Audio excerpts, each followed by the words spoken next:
Hey, welcome to another episode of Art Pays Me. Crazy times, huh? How y'all feeling about what's happening down in the States? Jeez, Trump causing a lot of chaos. Yeah. Anyway, this is another episode that's a throwback to the Art and Movement exhibition. This time it's with Ibe Ananabe, and we end up talking about his inspiration from his older brother, and uh, we took a deep dive into one of his paintings, and we even talk about where he kind of called me out and some mistakes I made as a rookie curator. But then, it's also just the importance of building as a culture and as fellow artists in this society. And, you know, it's very interesting as we're in this climate that we're in right now that's kind of closing the door or putting a scare into people about immigrants and immigration and stuff like that. And here we are, two immigrants based in Canada, and kind of talking about the art community here. And now we're all starting to think about how we protect ourselves in this issue of tariffs and things, and in the future, or the future of the interview anyway. And yeah, it's very, very interesting listening back to it. It feels like a completely different world that we were in, but it's still a great conversation and lots of interesting lessons to learn. And make sure you check out eBay's work. And yeah, enjoy. Welcome to Art Pays Me. Today we have a group of people, Oxtail Gravy. I kind of have a little bit of insight into what you've been doing because my boy Bo was working on stuff and was like, "Yo, you gotta see this thing that these are working on, and it looks really cool." Blah blah blah. The concept was dope, and yeah, so I got a little bit of a cheat into what it was before it came out. But if y'all could introduce yourselves and kind of say, what it is to you, that'd be great. We'll start with Reed. Okay. Yeah, Oxtail Gravy Music Group is our label. I'll let one of my partners give a more official description of the record label, but just from me personally, for like a personal perspective on the label, it's just like I'll say like a dream come true in terms of like finally getting around the right people to come together and do something music wise. Been messing around in music here in Scotia for a while, doing, consulting and management and battles and shows and poetry and all this kind of stuff. And so just for all of that work to finally like culminate in the meeting and partnership with these guys has kind of just been like an ideal situation for me musically, creatively. So that's what it means to me personally. Okay. What about you, Nivi? And actually, I should officially get y'all to like introduce yourselves and what you do and all that. Because Reed and I, we go back like we even have a collaboration piece. Like we've done a lot. And he's an interesting cat, just does a lot of things. So yeah, maybe what is it like? Well, you kind of did get into what you do, I guess. But maybe Nivi, you could break down what you do. Mhm. Yeah, so I'm the director of label services along with co-owner with Reed and Kayla. So yeah, I mean, Oxtail Gravy Music Group is a place where world music meets creativity and skilled strategy marketing, right, for artists. And I think to me it is a lot of what Reed said as well. It's a moment in meeting the right people with the same intentions of wanting to work with artists and do what we call good business, which Mm. in music we're not always hearing that. And so I think we really want to come into the conversation through that angle and really shake hands with the right people who believe in the same things we do. So yeah, that's what it means to me. And I'll add that we all represent um, Oxtail Gravy Music Group represents the cookhouse, and we all represent a spice. So I'll share that I am turmeric in the creation of Oxtail Gravy. Nice, nice. He kind of just took what I was gonna say. Uh-oh. But for me, I was gonna say, ATG, Oxtail Gravy Music Group, basically for me is, a combination of one pot recipe of all of our skills combined, like Nivi said, bringing us all together and with the people that we work together to be the cookhouse. Mm-hmm. It's a level up. It's a level up from what we all have been doing in the past, and we're just combining all of our skills and talent to do what we actually really want to do. Yeah. So, like Nivi, when you said good business, what do you mean by that in terms of the music industry?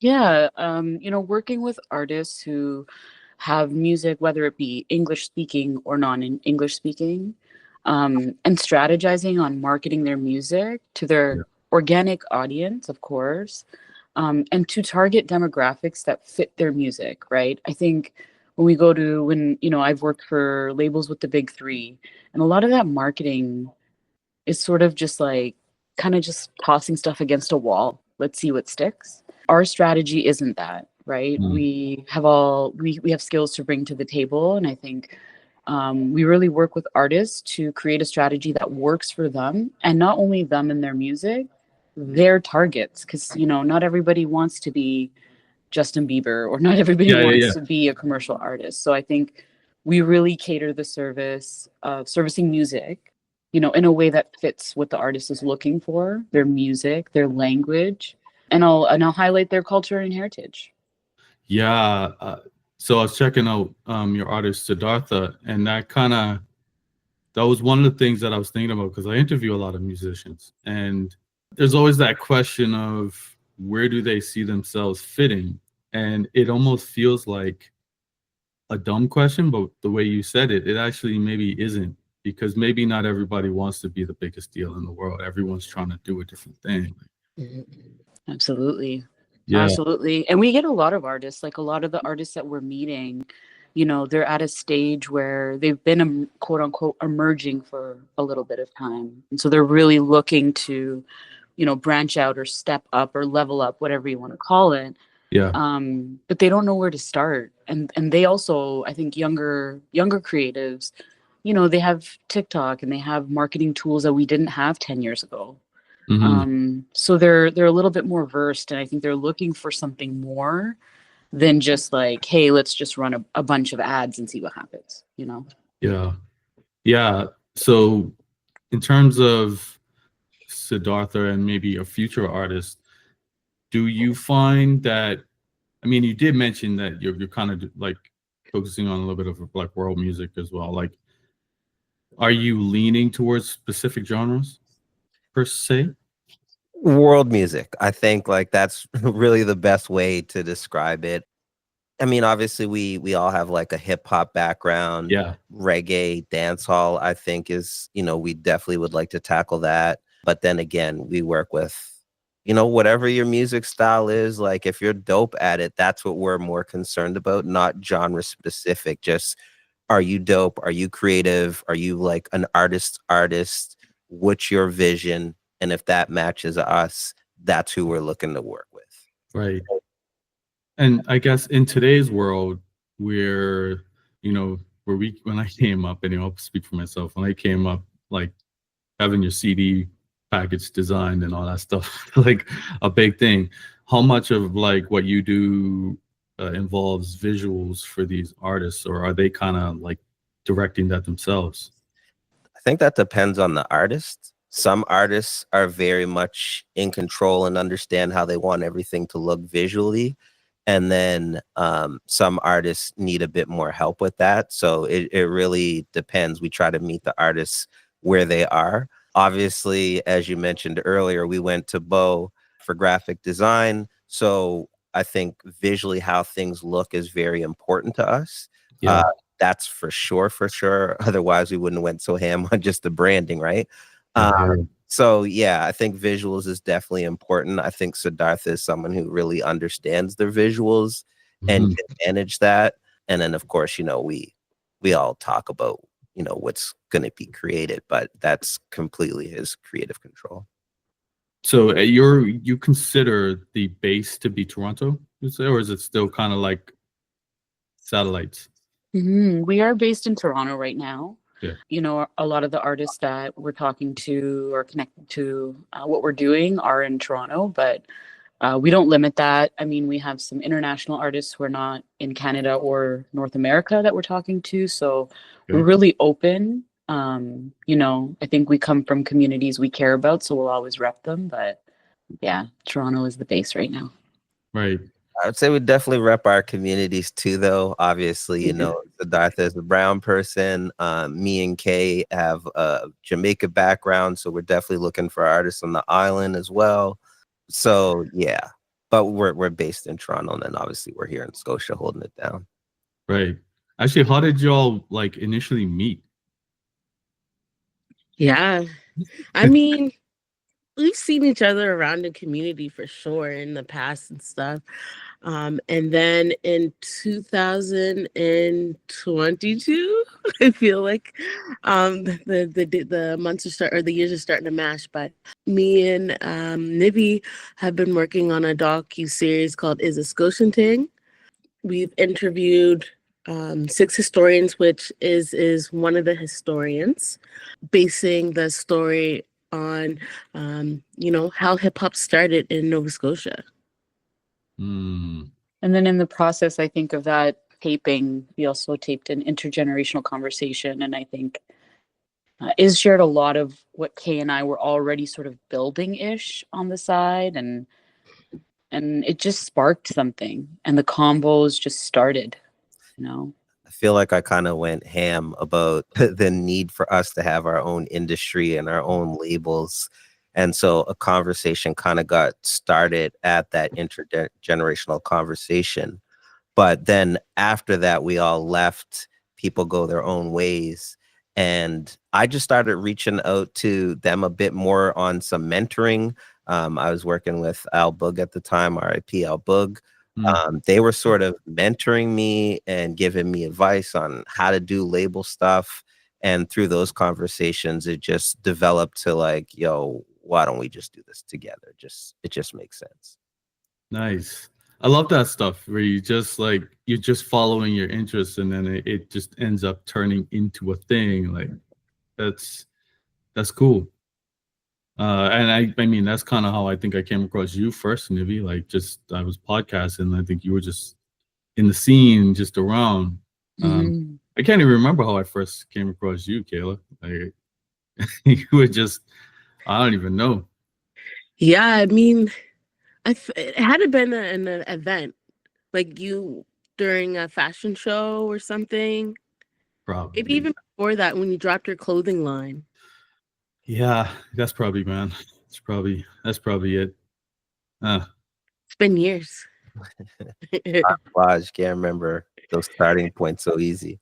Yeah. Right. But I think I want to highlight something about that. I think it's so beautiful. I think the networking that happens in Nova Scotia, because even the 4 of us come from very different backgrounds with very different skills to the table and hang around with very different people. And yet we found ourselves in spaces where we were able to have meaningful kind of dialogue around creativity. Dwayne, you and myself, like we've talked a little bit about podcasting. Yeah. I don't think that happens in cities like Toronto, Montreal, Vancouver. And so I really want to give a shout out to the city of Halifax or like the province of Nova Scotia, because I think that is where ATG comes from. Even though we're based in Toronto, that brewing started from like kind of an environment that's already set in Nova Scotia. So I wanted to sort of name that. It's so special. Yeah, actually, maybe we can get into like the brand story in a way, because I mean, but think oxtail, like a lot of us, we know oxtail, the food or whatever, but what is the AUX? What part does that fall in, and where was the thinking behind that story? Yeah, it's, making something out of nothing, Mm. as Oxtail is. Um, and I think oh, that sorry. oxtail A is the ultimate condiment. Obviously, for a long time, it was a throwaway food, meant for basically poor people. And now today, it's elevated to the point where it's super expensive. And, people who have always loved oxtail are at the point where they're lying to people about how good it is so that they'll stop buying it and, raising the prices. And I think from a label perspective, that's sort of the same journey or trajectory that we're on. So, Oxtails, it's audio stories, obviously. And so we're starting from the beginning, where people maybe don't value the artist as much, or they're not getting the sort of recognition that they deserve. We've come to the table, we're starting to cook, we're starting to mix, we're starting to make it bubble. And at, some point in our trajectory and our journey together, they will become that quote unquote prime cut of meat that everybody wants. Mm. Yeah. And then just tying that into world music, I think it was really important for us to show up in, a Canadian music landscape as people of who we are, and that really is Black and brown people. And so for me, even being Punjabi, like, we use curries all the time, and so it was really, really important for us to quote unquote feed the people with like our spices, with things, ingredients and strategies and methods that we grew up with and we know from our heritage. Right. And so it kind of represents like all of that story too. Yeah, I know like a lot of islands, not like Trinidad and some other islands, have kind of more of that direct Punjabi influence, but it's so interesting how like that overlap exists in the islands. It's not something that's talked about enough, I think. Yeah. Yeah, it's one of No, the it's not. things I really notice when I'm in Jamaica. There is a huge Indian population there, right in the neighborhood where my property is. There's a number Okay. of Indian families around.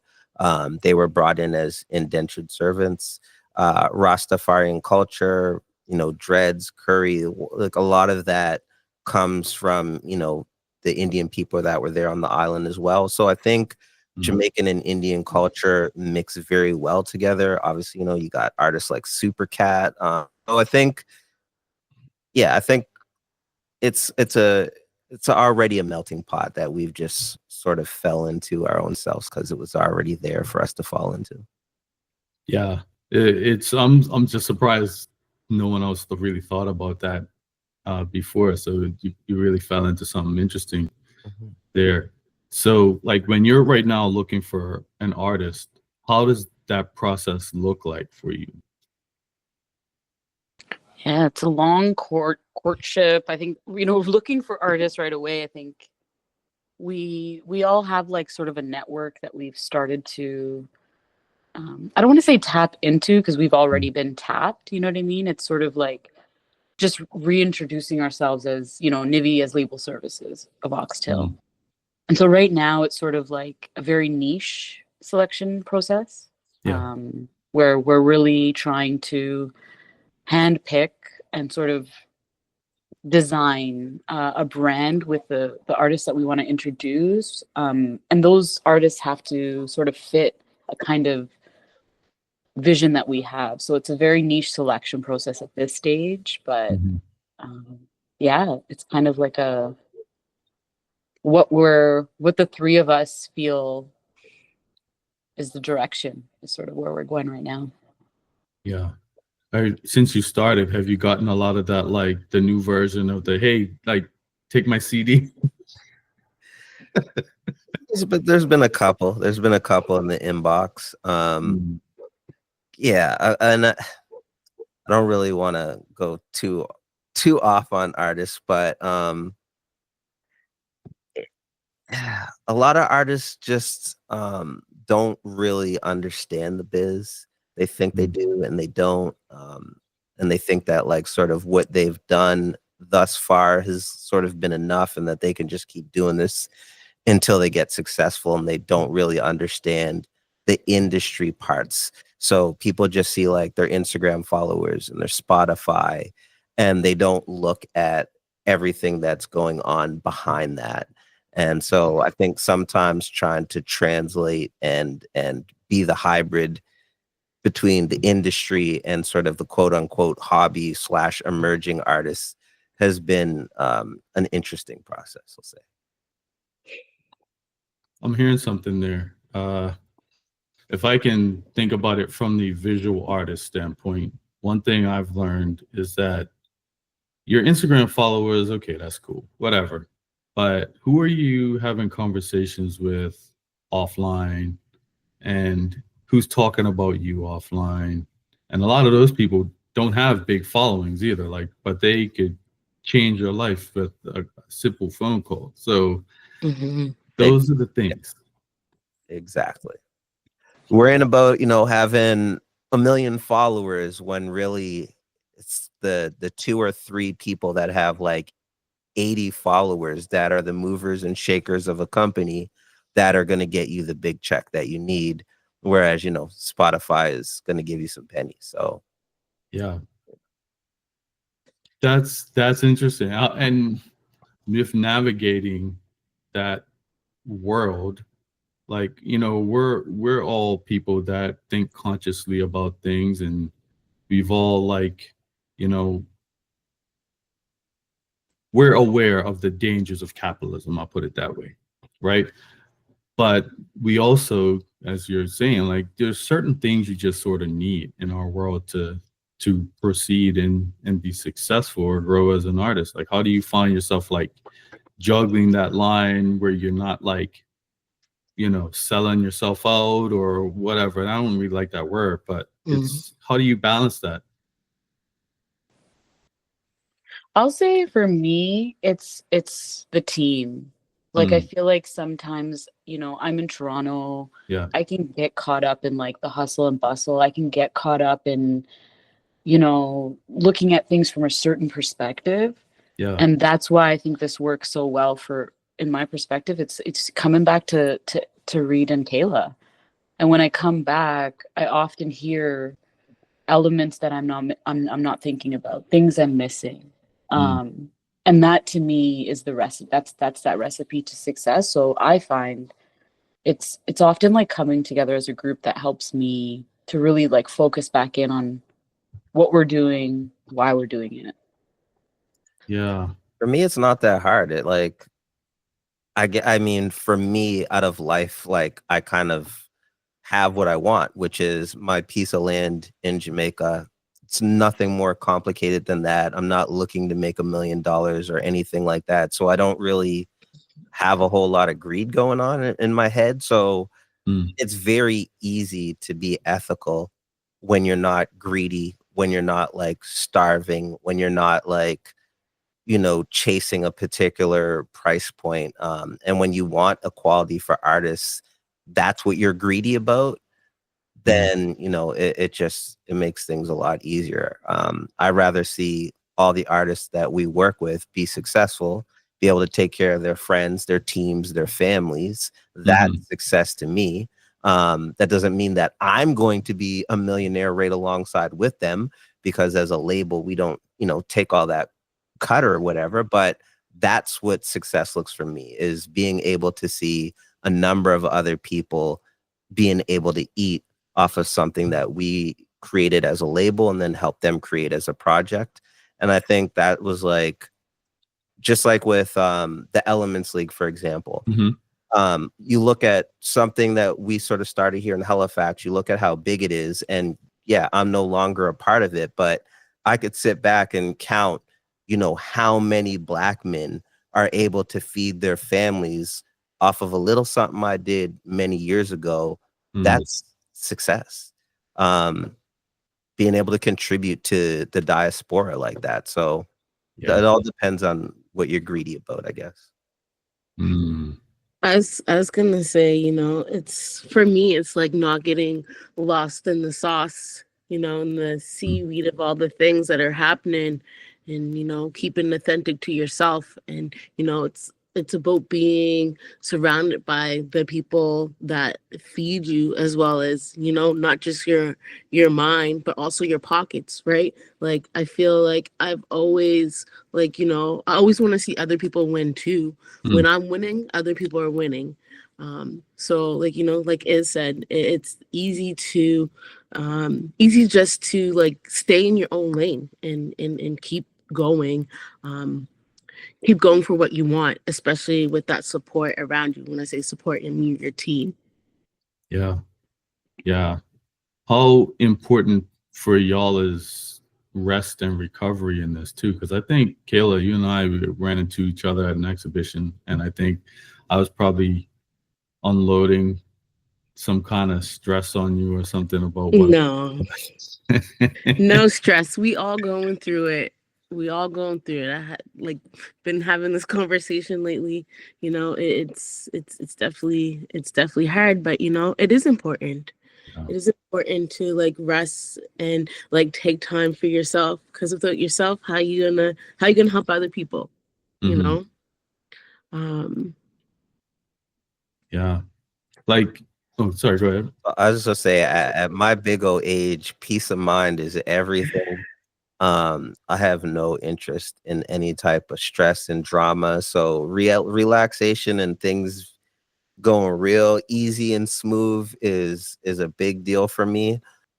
Again, it just goes back to that, you know, the career thing. Like you ask people what they do for a living and they tell you their job. And it's like, that's what you do to make money, but what do you actually do for your living? And, you know, so to me, that's what do you do for enjoyment? That's what keeps you going through that 7-day week. It's not actually your job. It's the thing that you're looking forward to doing. So keeping focus on that is important to me. And I think that's like one way to ensure that you get rest, even if that rest is maybe some physical activity that you're looking forward to do. So I guess it's more self-care than rest. Right. I'll add also, like, so I'll admittedly, I have a really hard time with rest and I have a really hard time slowing down. Sure. And I'll admit that, like, I think that I really encourage people to work with people that are outside of their scope, because I think that that's the biggest value, right? Is what is just said. Like, it's coming to a meeting, high sprung Toronto energy, and then this is the conversation we're having. And I think that grounds this work so deeply.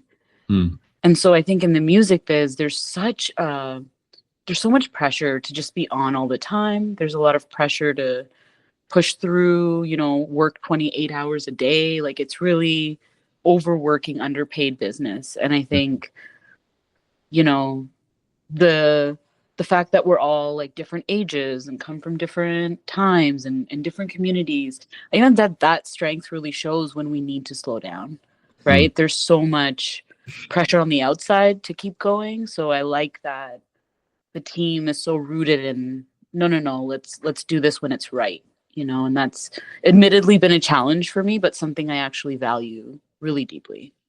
Yeah, that's the thing. Like, when I think about my stuff, I could literally be working 24 hours a day. It was my kid's birthday on the weekend, and they wanted to do fun stuff, and I promised I would do fun stuff with them. And they overheard me talking about, like, yo, like, man, I got so much stuff to do. I gotta do this, I gotta do that. And then I hear crying. I'm like, oh, what's going on? And like, they thought I was kind of bailing on them. I'm just like, you know what? Whatever I do is like less important than this right now. Let's sit up and let's play some games, whatever. Like, we hang out, I'll figure it out. I'll get it done. Those things are worth waiting. And the need for money will always be there. But them kids is getting older. The memories that you create now, like, you can't make them up later, and soon they'll be, you know, out the house and time will fly by. So you got to cherish those moments while you have the opportunity. Yeah. So for y'all with funding, do you go for grants, or do you specifically look for like commercial things? How are you figuring that out? Right now, we are completely self-funded. So we have obviously put our hat in some grant pools that we don't find out until like later this year if we were successful. We aim to obviously tap into grants to amplify what we're doing, but we are self-funded. This is all money out of our savings and pockets that we put towards building this business. Yeah.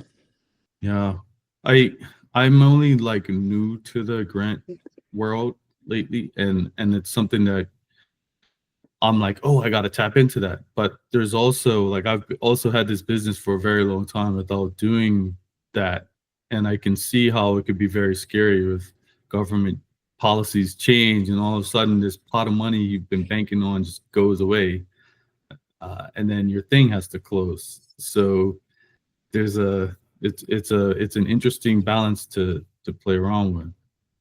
Yeah. Yeah. I think it's super important to be independent and not rely on grants. Just like you said, new governments come in, programs get shut down, and then you're done.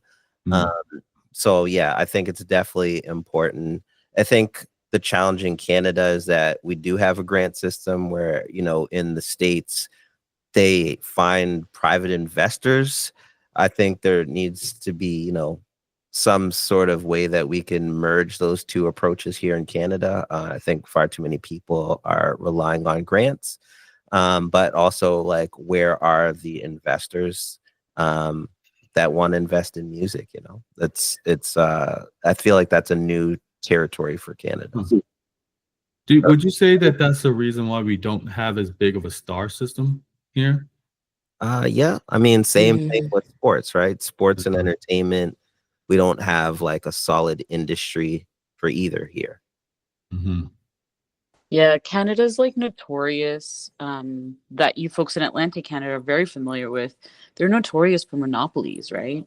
And the music industry is not exempt from that. There's just too much of a monopoly from the big three. There's too much, you know, the same people have their hands in all the pools. And it's really difficult.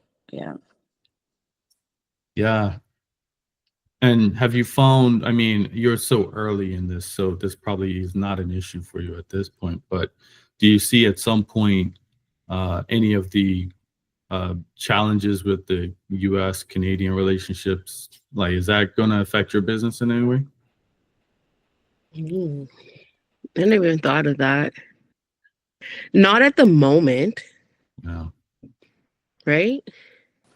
I honestly don't think so. Anything could change, but I mean, I don't think there's tariffs on streams yet. But you know, who knows what's coming. And I think for us, like again, where it's a lot of world music, we don't really necessarily need to rely on America. You know, like if we're talking about India, how many billion of people are there? Like Jamaica has a huge insular industry that it, you know, markets to Caribbean people around the world. So I think if we're doing Afro beats, like, you know, we're on the continent. So I don't think that it matters as much. Yeah. When you're doing genres. Yeah. Go ahead. No, sorry. I was gonna say, yeah, I think it might even help us, right? Because I think the more the more difficult it gets to collaborate there, Canada and Canadian artists have sort of no choice but to become a little bit more insular and help strengthen the really broken infrastructure we have for music in Canada. So I think, if anything, it creates a window of opportunity, I think, for us. And I will say, you know, the strategy of, because we are hip hop heads, I think a lot of folks kind of just assumed we'd open up a hip hop label. But I think that world music piece does come in from us seeing into the future, you know, 15 years from now, and like, what is quote unquote Canadian music going to look like? And so I'd say, like, we're kind of following what's happening in a way politically too, and hoping it all kind of falls in our favor, right? Which, yeah. But you ain't falling into the yeehaw agenda? That's a good way to put it. I don't want to get too political here, but like, I'm not out here trying to champion Canada. Like, as a country, it's been oppressive. So like, whatever Canada and America has going on, it don't really matter to me. I'm here to work with the diaspora, and we can do a lot outside of either of these two colonizer nations. See, I like to I like to poke the bear a little bit, because I look, when I started to see all this like Team Canada stuff, it gave me the ick a little bit. I can't lie. I do understand the premise. It did give me the ick a little bit, only because I'm like, this feels like another version of a different type of nationalism, and I don't agree with nationalism principles. I do agree that we should be supporting each other, but like, I fuck with people all over the place, and I don't really care what country they come from if I fuck with them. So it's like those kind of things. I get it. Like, how do we build without having to play these games? I don't know. We build with each other and we support each other. Ultimately, we have to have our sort of own economy that exists outside of that economy, because when everyone goes to support local and buy Canadian, that doesn't necessarily mean they're going to buy Black and brown people stuff. That's not what they're talking about. They're not highlighting our businesses. They're talking about, come help us, and where are we left in all of that. So yeah, I think it's important that we do things like this. You go and you interview other businesses and give them a little bit of shine, and we're able to help your business. When you got t-shirts out, if we could wear them, like, we need to take care of each other and buy each other's products, and that's how I think we'll be able to survive whatever they throw at us. Yeah, I'm glad you brought that up, because it's something that I always kind of forget. See, I'm not the best marketer. I mean, that's because I'm by myself. I don't have a big brain thinking. But like stuff like that, where say I have a clothing brand, y'all have artists. Those artists might need clothes for a shoot or whatever. Like, like people like me, you can go to. You don't have to go get a Supreme, whatever, or whatever the case may be. So yeah, looking out like that. That way is how we support each other's growth, right? Like, us as a new label, we put your clothes on our artists. They go and do, I don't know, 10,000 in a video views. Now you got 10,000 extra people looking at your clothing, and we both come up at the same time. Right. I think that's the only way for us to do it, really. Yeah. I agree. I think that those political issues are gonna they show up in music anyway. Like this whole this year, the Junos wanted to get rid of the reggae category and added in a South Asian music category. That tells you enough about the political state of Canada, and its relations with those communities. So I think like music is not immune to the social issues or the political issues in the world. I think if anything, it's so telling and it's always there. So I love what you folks are talking about, because that's almost like dismantling the infrastructure and just like kind of evening it out a bit, right? Yeah. Just speaking of the South Asian thing, so this is something I found very interesting. A lot of people, it's coded language when you hear them complaining about immigration, whatever. And a lot of it is like, yeah, we're complaining about the South Asians, basically. It's not a Canadian thing, though. I go back home to Bermuda, and people are immigrating from all over the place there, too. I think it's like we've just become a much more global globe, and people are moving and immigrating all over the place. And I think that's just something we have to adjust to and figure out how we live in that world. And on another note, I was watching something about like the Black Hawk Down situation in Somalia, and you see how U.S. fucked everything up, and it's like a lot of that contributes to people being refugees and all these other things. So it's like we're kind of creating these problems sometimes, and if we work together as a globe, we can solve them. Like, we have people that are in need in different pockets, and they're coming here for a reason, or people who are leaving for whatever reason. I guess I don't even know what I'm getting at, but I do find it like interesting that like when you kind of like look outside of just your neighborhood, you kind of realize how much we're all kind of doing and going through similar things, I guess. Mm-hmm. Mm-hmm. Yeah. Yeah, but I also and I want to say, like, you know, me and Reed have talked about this at length, but I think, like, you know, the influx of Punjabi, specifically immigrants to this country, is not an accident. It's a political move in a larger global political conversation of who's in power. Oh, break it down for me, because I'm Yeah, I don't know. without making this a political podcast, right? I think the short Cliff's notes would be, you know, India has a very conflicting relationship with its people, right? Okay. And that includes Sikh people who identify with Sikhi, people who are Muslim, you know, follow Islam, Buddhism, etc. Right. I think that many years ago, you know, during the Air India bombing, Canadian government made a very specific choice on who they wanted to side with, and I think that choice is very clear when we look at Canadian politics, who's in parliament. Punjabi is the third most spoken language on the Hill, right?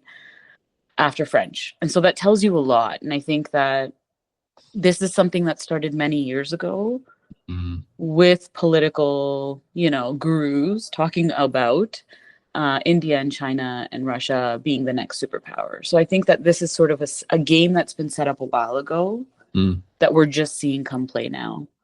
And so I want to name that, because I think a lot of people, I hear the rhetoric and I hear it everywhere. Yeah.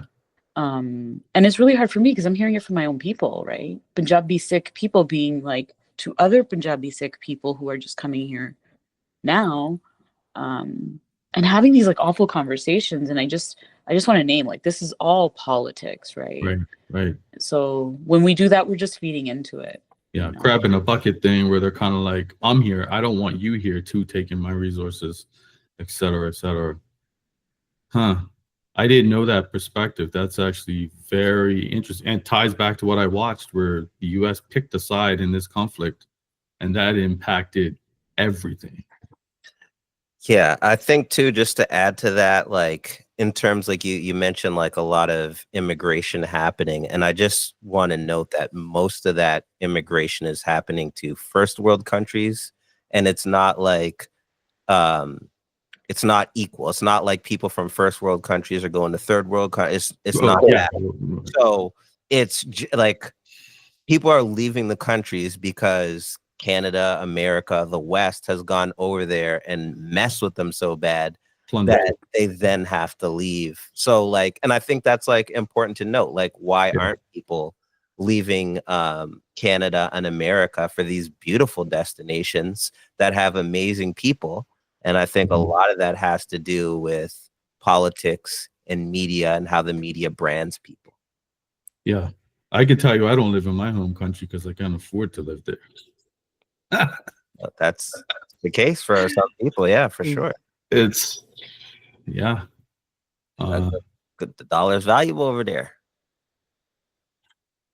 Expensive. The foreign investors. It's yeah, you know, it's the American insurance companies are the #1 industry there, and very small piece of land and hard to come by land, so the prices are way up, and it's becoming more and more the only people that can really afford to live there are wealthy people. That's eventually what's going to be. So yeah. And they're doing that all around the world too, you know. Well, coming in and, you know, stealing resources and then coming in and take the land. I mean, it's a continuous cycle, like what they've been doing for years. It's literally a continuation of, like you said, the Black Hawk Down, all those messing up stuff back then. Now we come over here, too many people. Now they want to leave to our hot, beautiful countries. They can buy up all the land and we can't go home. And now we're stuck in this cold tundra when we should have never left home in the first place to come over here and struggle and barely be able to pay bills in the freezing cold. It's wild, the brain manipulation that went on, that made people think they want to come over here to this madness. Like these two countries are like falling apart and in shambles. Like if you want bad roads, you could have just stayed home. Like at least it's sunny there, you know. But anyways, Oh man, sorry I derailed y'all and took you down this path. it's all good. No, it's okay. It's inevitable mean, right now. I was gonna say it needs to be talked about more anyways, you know. Not much people are talking about this stuff. I mean, there is, but like how Mhm. many people that look like us are like sitting in a room and having this conversation? Yeah, There's Yeah. not enough of it. yeah, that's one Not a- thing I missed. That's What what do I you say? I think we get in rooms and we do have conversations, but they're so superficial. It's like, yo, can we go a little bit deeper on this one? So for instance, when you came in my comments the other day, you were talking about something that I'm just so not used of other people responding with, that at first I was just like, yo, what is this man talking about? And I was ready to go in. And I'm like, you're talking about the same thing I'm talking about, which I thought was the only conversation to be had on this topic. But every time I see a conversation on this topic, it's not that. So yeah, I think it's important to have these deeper conversations that are beyond just that superficial level. And I see. I think it's because I follow so much African American media, like, and I respect a lot of those people, but I feel again, I get that ick when it starts to be, you know, the American exceptionalism thing. I'm like, y'all are doing the same thing that white supremacists do. You're not better. You're not the best version of black people. Like, that's not how this works. And not like us is, he's not saying not like Drake or not like him. He's saying not like us. And Yep. that's everybody that ain't them. So it's, you know, it gets me thinking, like, is that an effective, you know, it's just a battle at the end of the day. He can say whatever he wants. Like, I don't have a problem with Kendrick per se, because he's gonna, when you're dissing, you just dissing, like, whatever. It's like people following along without really thinking about what that means, because a lot of people have talked about the symbolism and all that. Oh, you don't get it, you don't get it. It's like, yeah, but there's other things that we're all missing too, that like you commented, Israel, is like the capitalism part. This guy's rich. Like, he's wearing Celine jeans. You know, European fashion label. And, you know, we're talking about how blackety black it is and everything else. But there are other things that are going on there, that, like, he's telling another black man that he's not black enough. Like what are we doing? Like, it's not, I don't know. Yeah, Do I'm it. on all of that. I'll just say that I think the problem is America first, and then Black Americans follow on the same line as America, like that love to leave it alone, American exceptionalism, like you mentioned. And then I think the media just barks that out to everyone. And then I think Americans think, because their media is so strong and that's all they see, that they think that's all that the rest of the world sees. And they somehow think that we don't realize what's going on, and that there's other Black people in the world who matter and who count just as much as y'all do. Y'all are not the only version of us. Like, yeah, the only ones that are enslaved. It's like, you're not the only ones. Like, it's very weird. Very weird. I feel like it goes back to what they're being taught, though, right? Yes. Like, are they even being taught about, you know, about us, like, in school? I don't think so. No. Even a lot of people in Canada wasn't taught about, like, Nova Scotia. So, I mean, where does that come from? That's, I don't want to say it's ignorance, because I feel like, you know, people do come to Nova Scotia to learn about, you know, the Black communities and folks from here, but not everybody is interested into that. So I feel like it also goes back to a ignorance thing, because they don't know better, if that makes sense. comes from our inability to educate ourselves and relying on our oppressors to educate us. That's, I think, the first problem. And to circle it back to music, it's the same thing that I was saying with artists not really understanding the industry. the industry isn't set up and run by us, so the education isn't happening, and people as big as Drake are getting ripped off by their labels. You know what I mean? So it all comes back to education, and who's in control of that education, whether that's you with your business and figuring out, that next level of marketing that you need, or, figuring out where all the distributors are and the manufacturers to get your product cheaper. Like, there's no group of Black people that are going around sharing that information. We don't have that infrastructure set up for ourselves, and I think that's a huge problem. Yeah. Know every single part of your business, and if you're an artist, musician, I know it feels so gross for a lot of people who do creative things to think of it like that, but if you want your job to be a musician or painter or whatever, you're a business. Like, it's a business, and you got to understand how the whole thing works as much as possible. It sucks. It feels gross, but I mean, it's survival. We can't escape capitalism. You can't. We could just do it better. Thank you. Yeah, because like I said, I talk to my kid. They're like, it's not fair. It's not fair. And I'm like, you're not wrong. But here's the reality is, like, UBI is not coming. It's not coming for us. So, and I'm not rich enough to pay for your life. So you're going to have to work at some point. Yeah. And I think like one thing I want to say too is, like, I mean, like, I feel like a lot of creatives, and I create too, but like, art isn't righteous. It has to translate in every world it's created in.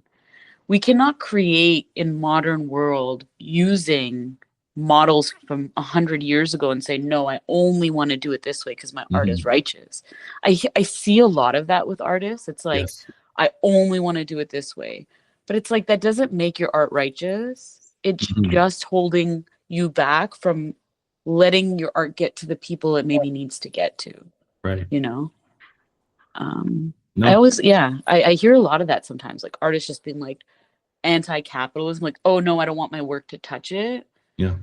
But then it doesn't translate into the modern world, in my opinion, No, you're right. I mean, I think it's important to do both, because for me personally, I have my things where I'm like, I don't care if it sells. I don't care. I just have to say it and put it out there. If you need to do that, do it. But like, if you want this to be your job, you gotta create some things and pay attention to what it is that people within a certain group want to actually have. Because if you're not creating something people want, then you can't sell it, and you're gonna be complaining. Just to throw a monkey wrench in this, just because I like to do that. Sure.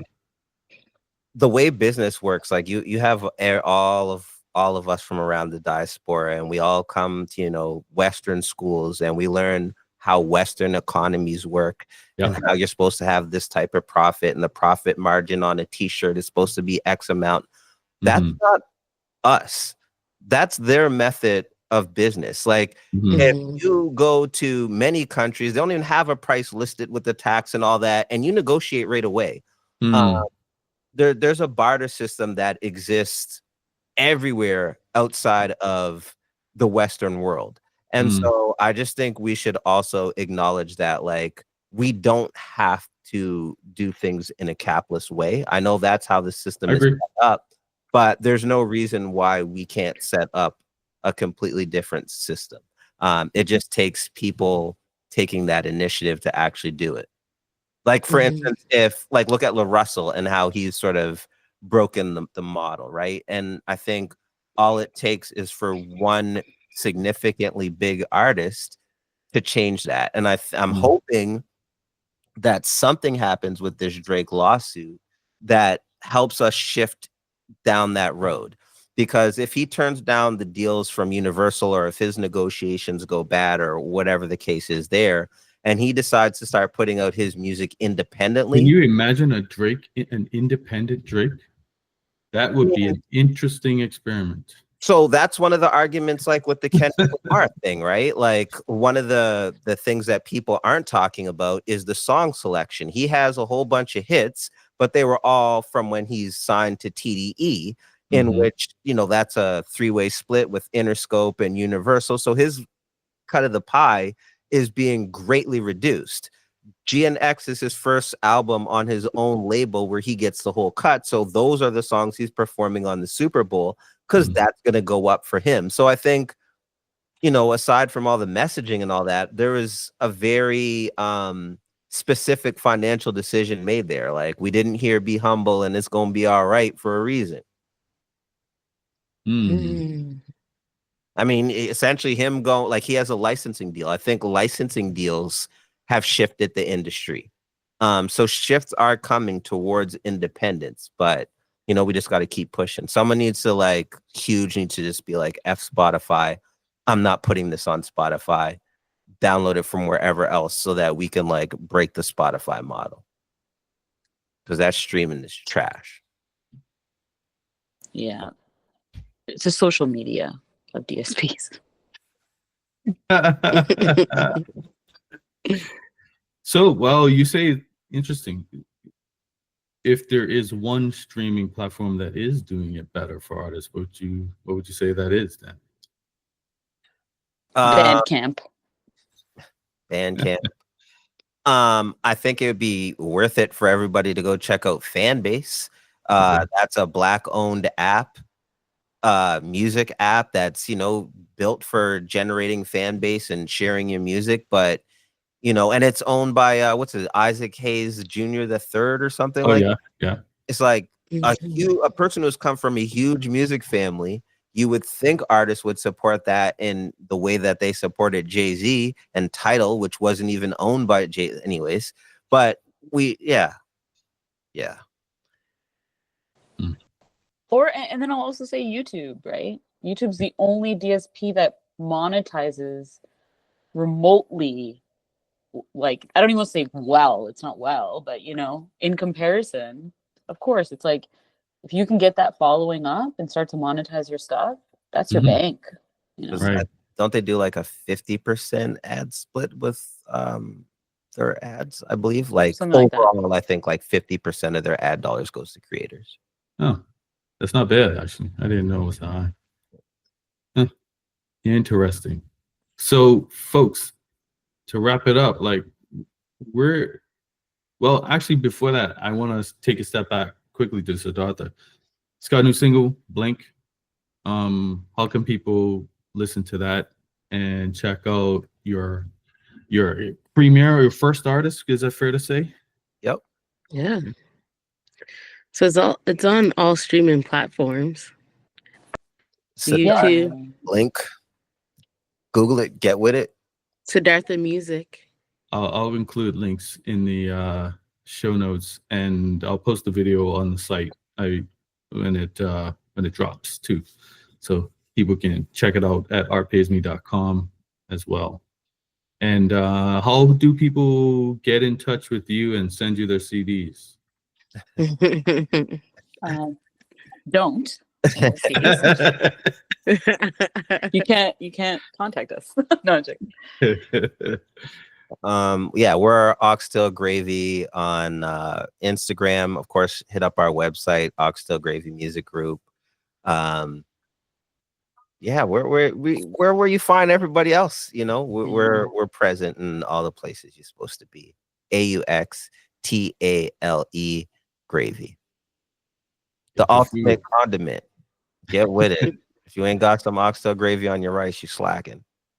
Okay. Speaking of that, the first serving does come out this summer, so please keep plugged in. Follow us on socials. Siddhartha only dropped his first single. There's so much more we have that he has to offer that we'll be amplifying. And then his album is due to serve to the people this summer. Dope. And look, I'm a weird guy I'm in my 40s. Like, I'm one of the few 40-something-year-olds that actually pays attention to when new music drops and am not stuck in 2000. So I like Siddhartha. I think it's like really on like following what music and hip hop sounds like right now, but like bringing his own flavor to it as well. And it just like taps right that Brampton man's, Toronto man's vibe. It's nice. I was listening to other songs too. Like it really is a good vibe. So please check out Siddhartha. And yo, as you said, I know you're a 40-something old school hip hop head. I think he nailed it with Blink in terms of like a tried true hip hop song. I think the following offerings, the guy is just deep. I think there's a lot of maturity in him for a young man, the things that he talks about. Yeah, I think Blink, amazing hip hop track. And when the next ones come out, you're going to get a little bit more diversity, a little bit more of his personality and his experience. And I think that's going to be just as fulfilling as Blink for sure, especially for us older heads. Yeah, the album's fire, guys. Like, he's talking about some stuff on there. Okay. Yeah, and he's been in the culture for a minute. You know, he's one of the best poppers in the country. Yeah, he comes from hip hop culture, not hip hop commercial sound. And I think that's what really resonated with this team. And it felt really good talking and really refreshing talking to him. Yeah. Because, you know, he's so woven into hip hop culture in a very different way. It's through many elements, not just rapping. Well, I was gonna ask too, like for him, did the dancing happen and he's like, you know what, I think I want to rap, or was it kind of just always he did both? Like I was curious how that happened. Far as I know, he was a dancer and a poet. And then his older brother is who inspired him to pick up the pen and start rapping. And yeah, I don't know if the poetry or the rap came first, but he knows what he's doing. He knows what he's doing. And I think too, for me, like in having conversations with him about his process and his dedication to the craft, that too is like a big selling point for me with him. Is he's not just, you know, going in the studio, laying down his bars and trying to throw out a track. Like he thinks about what he said, how he said it, what the whole entire message is that he's trying to convey. It's a very thoughtful, thought out artistic process that he's gone through to create this album. And I think that's going to show in how cohesive the project is. Nice. I think I kind of picked up on that in the music that I was listening to as well. Like we've been around for a while, so we've seen the people that do this because it's cool. You could tell like right away they don't have that many songs, first of all, and then you tell they think they made their masterpiece and they're on to the next or whatever. But he's continually evolving and growing and trying new things, and it's I'm excited to hear the album. Gonna be fire. Cool. I listen to it, so I know how fire it is. Well, definitely let me know when it drops, and I'll do some promo, and we would love to have Siddhartha jump on the podcast. And yeah, thank you. Cool. Thanks for today. Thanks for inviting the Cookhouse to come on this podcast. We love what you do. We're fans of it, so we appreciate it. No, thank you. Like you see, Bo was telling me what you were cooking up, and I thought it was interesting. And Kayla's been on the show before, so I know Reed, I know you. It's just like open invitation. Anytime y'all want to like hop on or whatever and chop it up, like open invitation. So just let me know. And before we go, I do want to just shout out Bo real quick. Oh yeah, Bo. Super dope designer, but just so much more than getting logos. It was, if you got a business and you trying to get your designs and you trying to figure stuff out, like definitely I would recommend hiring Bo. The way he just helped us develop our, not just a brand, but like how we would work together. And it was just so much more than like, here's some money, give us a design. It was really, it takes you through a process that really gets to the core of what your business is and your relationship with your partners. And I thought that was super beneficial, super dope. So yeah, get with Bo. Yeah. Yeah, it was so helpful. And if Bo's listening, we're coming back at you for another session soon. Well, listen, Art Pays Me does not exist without Bo's intervention, because I was calling this thing B Glitterati back in the day. And, you know, I had a little session with him and he's like, Art Pays Me. You know, we were talking. I had been hashtagging it around and he was just like, why don't you just rename the thing Art Pays Me? That's like, and it got me to really focus in on the things that I really want to talk to. But at that point, I was like, oh, I listen to a lot of rap and they talk about AK-47s and choppers or whatever. I'm gonna put a chopper on a shirt, like that. But it, you know, it just wasn't focused. And his program that he does it just like helped me narrow in on what actually matters to me as a brand. And so yeah, it's dope. Yeah, work with Bro. Get both. Isn't this company Roscoeworth? Roscoeworth. But it's he's done some evolution. I can't remember what it's called now. But yeah, I'll edit that in. He's definitely he starts so many things and creates so many things. Like I don't understand how his brain works. Yeah, he's a monster. A monster. He's a mastermind. Yeah. Anyway. Shout out to Crisp too. Oh, Crisp. Yes. Classic Halifax hip hop streetwear brand. Yes. That's where I think I might have come across you first, maybe in Crisp's store. Oh, I did work there, so yeah. Yeah. Damn. So, taught me a lot about high fashion, like street, like really dope streetwear, like Japanese denim. I'm sure you have the conversations with him, like what is like a good shirt to get. Like there's levels to the fashion game, and shout out to Bo because he taught me a lot on that too. Yeah, absolutely. When I first saw his store, that was like, oh man, this is dope. This is what I want to do. Yeah. So shout out to collaborators. This is how it works. We support each other, you know? Yeah. We grow together. All right, folks. You have a good night. And thanks again for coming on the show. And yeah, everybody, if you want to get in touch with me, I'm at Art Pays Me on all social media platforms and artpaysme.com. I'm now calling this thing Art Pays Me Studio or Studio APM or Studio Art Pays Me, whichever way you want to word it. Yeah. I like Studio. Yeah, I like that too. So yeah. I'm trying to like consolidate. The whole Glitterati thing is dead. It's over. It's consolidating into one space. Nice. So looking forward to see that transpires. Yeah, here to watch it evolve. That's awesome, Dwayne. Yes, indeed. All right, folks. Have a good one. Thanks, you too. Bye. Peace.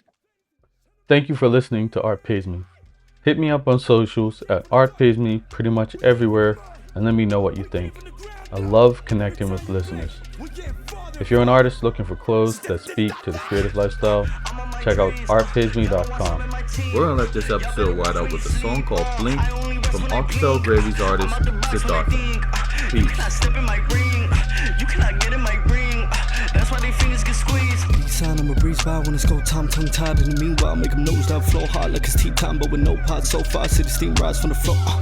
Brown boy off for the rocks, leap from the cliff more often than not, but it's part for the coast. Put a hole in one. If you catch my drift, don't go from the cut. Skirt, pull up first, run them over, hit reverse on the track. Tire mark, still not tired. That's endurance.